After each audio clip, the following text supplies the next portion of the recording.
শুধু আমাদেরকে যদি কেউ গুলি করে মেরে ফেলে তাকে যেন ধরে বিচার করা হয়। ভাই আল্লাহ যদি আমাকে নিয়ে যায়, আমার বাচ্চাটার দিকে একটু খেয়াল রাখেন। এই যে দেখেন, দুজন মিলে আমাদের বিপ্লবী নেতা হাদিকে মেরে ফেললো। মারে নাই, গুলি করেছে। একজন মারছে, দুইজন মারছে, তাহলে নিশ্চিত দুজন পরিকল্পনা করে গেছে। সঙ্গী ভালো হলে এই কাজে যেতে পারতো? বলতো তুই আরেকজনকে মারতে যাবি, আমি অসম্ভব, যেতে পারবো না। সঙ্গ দিত না। এজন্য নেককার বন্ধু নির্বাচন করা।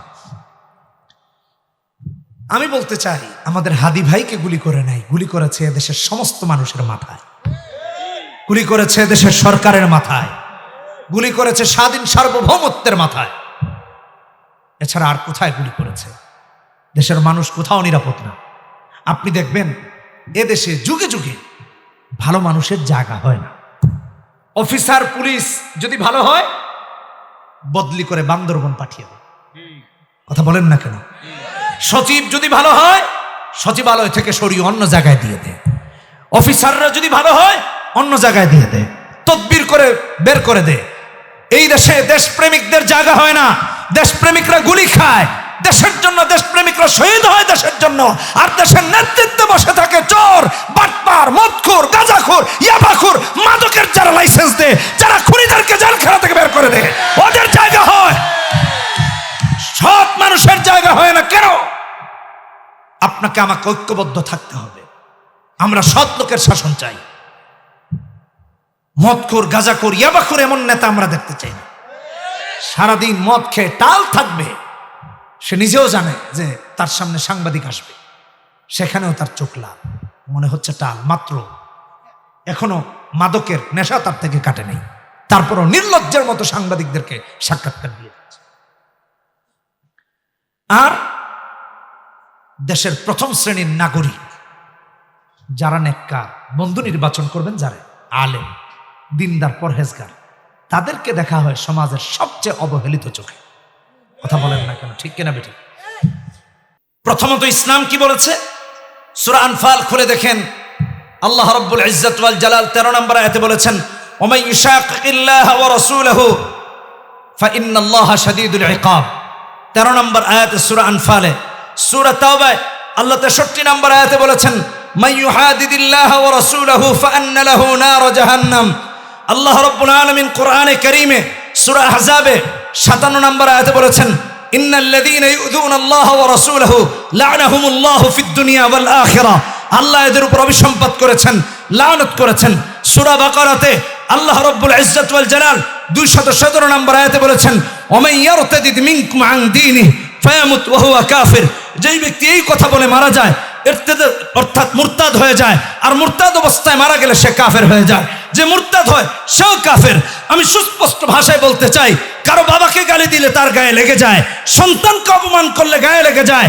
আমরা মুসলমান লা ইলাহা ইল্লাল্লাহ পড়েছি, দায়িত্ব নিয়ে বলছি, তোমরা আমাকে কষ্ট দাও অসুবিধা নাই, আমার বাবাকে গালি দাও অসুবিধা নাই, আমাকে গালি দাও অসুবিধা নাই, দায়িত্ব নিয়ে বলছি, আমার আল্লাহকে গালি দিবা, আমার নবীকে অপমান করবা, সহ্য করা হবে না, সহ্য করা হবে না, সহ্য করা হবে না। কে কে রাজি আছো মুসলমান? হাত তুলে দেখা দাও।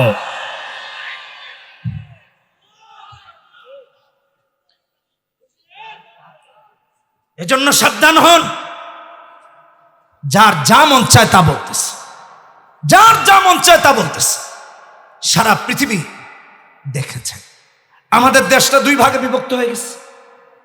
একদল তার বক্তব্যকে সমর্থন করছে, আর একদল তার বিরোধিতা করছে। ওলামায়ে কেরাম আছেন। আবুল সরকারের এই কথাগুলোকে যারা সমর্থন করেছে, তাদের একজনের ঈমান থাকে না। আলেমদের থেকে ফতোয়া আনবেন এই 3টা কথা, আর এই 3টা কথার কারণে তাকে লাঞ্ছিত করা হয়েছে। তুমি আমার রবকে লাঞ্ছিত করবা, করার চেষ্টা করবা, আর আমরা সহ্য করব, এটা কেমনে হয়? তুমি তোমার গান গাও, তুমি তোমার লাইনে গান গাও, তোমাকে আল্লাহকে নিয়ে কথা বলতে কে বলছে? ইসলামকে নিয়ে কথা বলতে তোমাকে কে বলছে? না জানলে বইল না। তার মাঝে আবার সূরা কেরাত তো একেবারেই সহি, সে ইসলামের ঠিকাদারি নিচ্ছে। সূরা নাস পড়তেছে আল্লাযী ইউওয়াসওয়িসু সুদুরিন নাস, অথচ আছে আল্লাযী ইউওয়াসওয়িসু ফি সুদুরিন নাস। ইউওয়াসওয়িসু, সে বলতেছে আল্লাযী ইউওয়াসওয়িসু সুদুরিন নাস। তারপর আবার অশুদ্ধভাবে তার আরো কয়েকটা বক্তব্য শুনলাম। সে কোরআনের অপব্যাখ্যা করছেই না, শুধু কোরআন ভুল পড়ে অন্যায়ও করছে। হযরত বিলালকে এভাবে কষ্ট দেওয়া হয়েছে, এক মুহূর্তের জন্য ইসলাম ছেড়ে দেন নাই। আপনি আর আমি ভাবতে পারি হুজুর মরুভূমির বালু কেমন উত্তপ্ত হয়, আমাদের দেশে বর্তমান যে গরম পড়ে এটাই তো অসহ্যকর। যারা হজে গিয়েছেন তারা দেখেছেন 2013 সালে আমরা যখন প্রথম হজে যাই, ওখানে যাওয়ার পর জিজ্ঞেস করলাম কাপড় টাপড় কোথায় শুকাবে, তো আমাদেরকে বলা হলো শুধু উপরে নিয়ে দিলেই হবে, সাথে সাথে শেষ। যারা গিয়েছেন তারা জানেন, এখানে যারা হজ করেছেন দিয়ে নিচে নামার আগে কাপড় শুকিয়ে যায়, তাহলে তাপ কেমন চিন্তা করেন। হযরত বিলালকে ওই তাপে রাখা হতো, ওই তাপে উত্তপ্ত বালু হয়ে যে অগ্নিস্ফুলিঙ্গের মতো ঘটতো সেখানে শুয়ে দেওয়া হতো ইসলাম আনার অপরাধে। দুবাইতে গিয়েছি, বুর্জ খলিফা, আপনারা যারা ধারণা রাখেন, আইডিয়া রাখেন, ওইটার 123 তলায় একটা রেস্টুরেন্ট আছে, অ্যাটমসফিয়ার, গুগলে সার্চ দিলে পাবেন। আমরা সেখানে দুপুরের খাবার খেয়েছি, সংক্ষেপে বলতেছি। তো হঠাৎ করে দেখি পুরো দুবাই দেখা যাচ্ছে, হঠাৎ দেখি অন্ধকার হয়ে গেছে। কি ব্যাপার, অন্ধকার কেন? শুনতে পারলাম মরুভূমিতে বালু ঝড় হচ্ছে, এবং এটা নাকি এত রিস্ক, এত ঝুঁকিপূর্ণ, জরুরি অবস্থা চালু হয়ে যায়। তো একজন বলছিলেন এই বালু যখন উড়ে যায়, এই গরম বালু কারো গায়ে পড়লে ঠোসা পড়ে, বালুর অবস্থা বোঝাচ্ছি, বালু। আর সেই বালুতে হযরত বিলালকে উলঙ্গ করে শুইয়ে রাখা হতো, একটা জীবন্ত মানুষকে, একটা প্রাণবন্ত দেহকে এইভাবে শুইয়ে রাখা হতো, শুধুমাত্র অপরাধ কি? ইসলাম গ্রহণের। অন্যান্য সাহাবীদের কথা বললে শেষ হবে না আজকের ওয়াজ, আমি সামনের দিকে যেতে চাই। হযরত বিলালের মর্যাদা কেমন ছিল? তবাকাতে ইবনে সা'দের 3য় খণ্ডে এসেছে, রাসূলুল্লাহ যখন জান্নাত ভ্রমণে গেলেন সাল্লাল্লাহু আলাইহি ওয়াসাল্লাম, জান্নাতে গিয়ে নবীজির আগে হযরত বিলালের হাঁটার আওয়াজ শুনতে পেয়েছেন। জিবরিলকে জিজ্ঞেস করলেন, ভাই এটা কিসের আওয়াজ? জিবরিল বলেন, ইয়া রাসূলুল্লাহ, ইয়া হাবিবাল্লাহ, ইনি আর কেউ না, হযরত বিলাল। নবীজি পৃথিবীতে আসার পর হযরত বিলালকে ডেকে বলেন, বিলাল, জান্নাতে আমার আগে তোমার হাঁটার আওয়াজ শুনতে পেয়েছি। ইন্নী সামি'তু খাশখাশাতান আলাইক আমামি ফিল জান্নাহ। এমন কি আমল করো বলো তো দেখি। হযরত বিলাল বলেন, ইয়া রাসূলুল্লাহ, ইয়া হাবিবাল্লাহ, এমন কোন আমল আমার নাই যার কারণে আল্লাহ আমাকে এই মর্যাদা দিয়েছেন। তবে ওগো নবীজি, আমার মনে হয় প্রতিদিন প্রতিটা বার যতবার আমি ওযু করি ততবার 2 রাকাত সালাত আদায় করি, এজন্য আমাকে আল্লাহ এই মর্যাদা দিয়েছেন। তিনি হলেন হযরত বিলাল, আর তাকে এভাবে কষ্ট দেওয়া হতো, নির্মম ভাবে তাকে কষ্ট দেওয়া হতো ঈমান আনার অপরাধে। হযরত আবু বকর তাকে ক্রয় করেছেন, যেহেতু তিনি দাস ছিলেন, কৃতদাস, তারপর তাকে আজাদ করে দিয়েছেন। হযরত বিলালের কষ্ট দেখে তাকে আজাদ করে দিয়েছেন, কিন্তু এক মুহূর্তের জন্য বাতিলের কাছে ঈমান বন্ধক রাখেন নাই।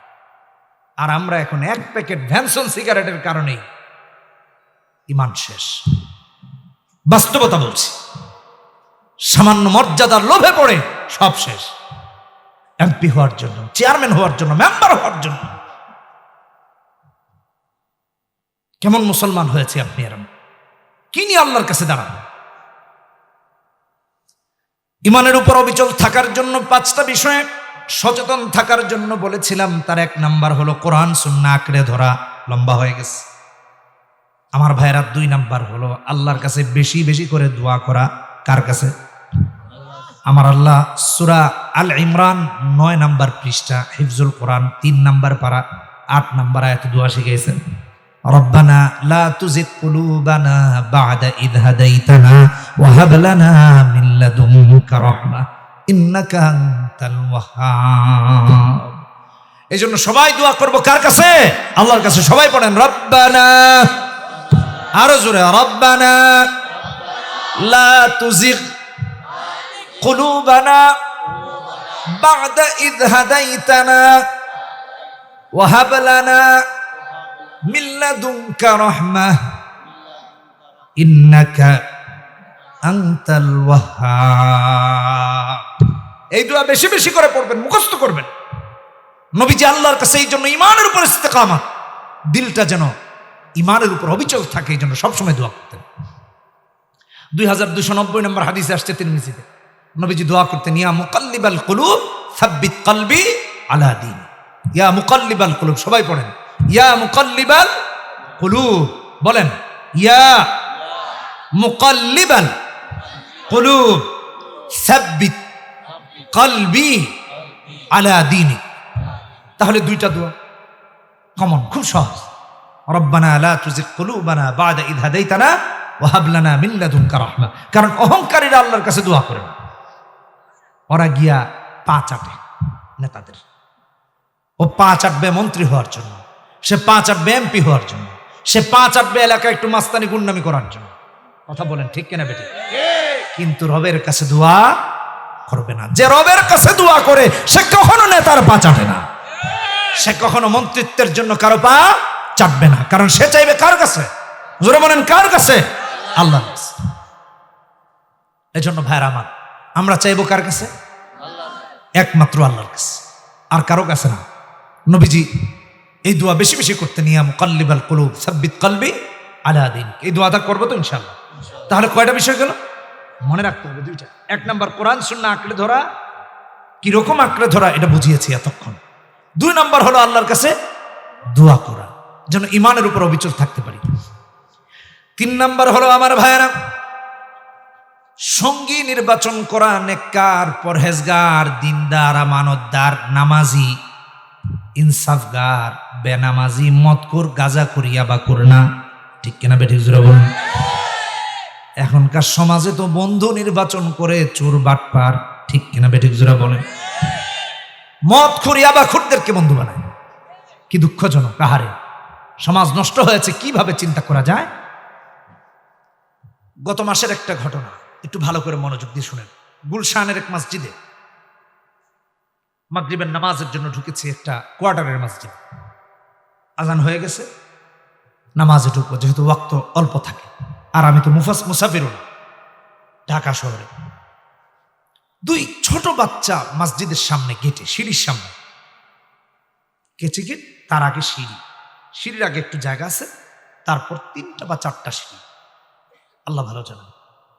2 ছেলে কথোপকথন করতেছে, ছোট, 7-8 বছর বয়স হবে, এর বেশি হবার কোনো সুযোগই নেই।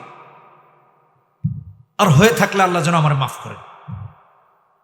একেবারে ছোট ছোট, এই যে এই ছেলেটার মতো। আব্বু তোমার বয়স কত?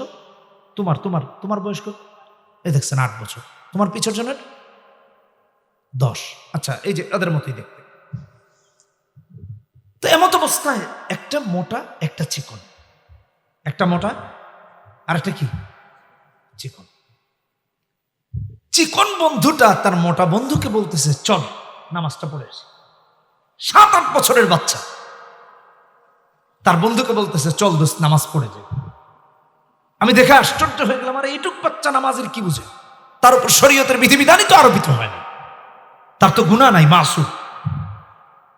আমি তাকে টার্গেট করলাম একটু, তারপরেও আমার মসজিদে ঢুকে কেন যেন অন্যমনস্ক হয়ে গেলাম জুতা রাখার জন্য। ডান দিকে গিয়ে জুতার বাক্সে জুতা রেখেছি, রেখে এসে যেখানে নামাজে দাঁড়িয়েছি তার সামনেই দেখি ওরা, আমার সামনের কাতারে, ঠিক সিজদার জায়গায় ওরা দাঁড়িয়েছে, মানে সামনের কাতারে। নামাজ শুরু হলো, ইমাম সাহেব তেলাওয়াত করছেন, মাশাআল্লাহ খুব সুন্দর তেলাওয়াত, বয়স্ক ইমাম সাহেব, তেলাওয়াত সাধারণ। পুরো নামাজের মধ্যে দেখলাম ওরা শুধু ফাইট করলো, মনে হইল রাশিয়া আর ইউক্রেনের যুদ্ধ চলছে পুরোপুরি দমে। চিকন যে বন্ধু মোটাটারে একটু পরপর ঘুষি মারে, একটু পরপর কোনি মারে নামাজের মধ্যে। এর মাঝে চিকনটা একটু মোটা, তো এটার তো সরান যায় না ধাক্কা দিয়া, 2 পা একসাথে বাঁকা করে পুরো বডি দিয়ে ধাক্কায়, আরো পিলারের মতো দাঁড়ায় আছে যে তুই যত ধাক্কাস না কেন আমি সর। 1 রাকাত কোন রকম গেল, পা দিয়েও মারে, থাম ধুম ওর পায়ে, ডান পায়ে, এর ডান পা দিয়ে ওর বাম পায়ে, ফাইট শুরু হলো। তো এই যে মোটা যে, এ চিন্তা করছে নামাজে বুঝি মারধর করা যাবে না, মাশাআল্লাহ খুব সুন্দর করে দাঁড়াই আছে।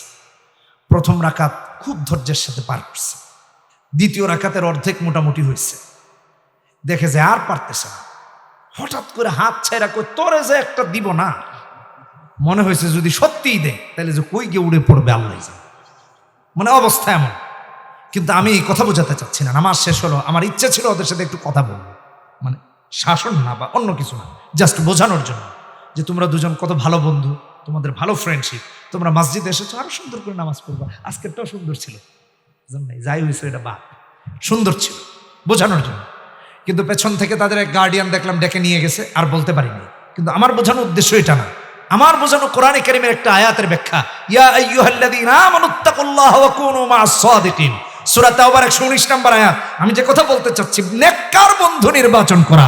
বন্ধু যদি নেককার হয় তাহলে নামাজে ডেকে নিয়ে যায়, আর বন্ধু যদি বদকার হয় তাহলে খুনাখুনি করতে নিয়ে যায়, বন্ধু যদি বদকার হয় মাদকের আড্ডাখানায় নিয়ে যায়। ঠিক কিনা বেটি?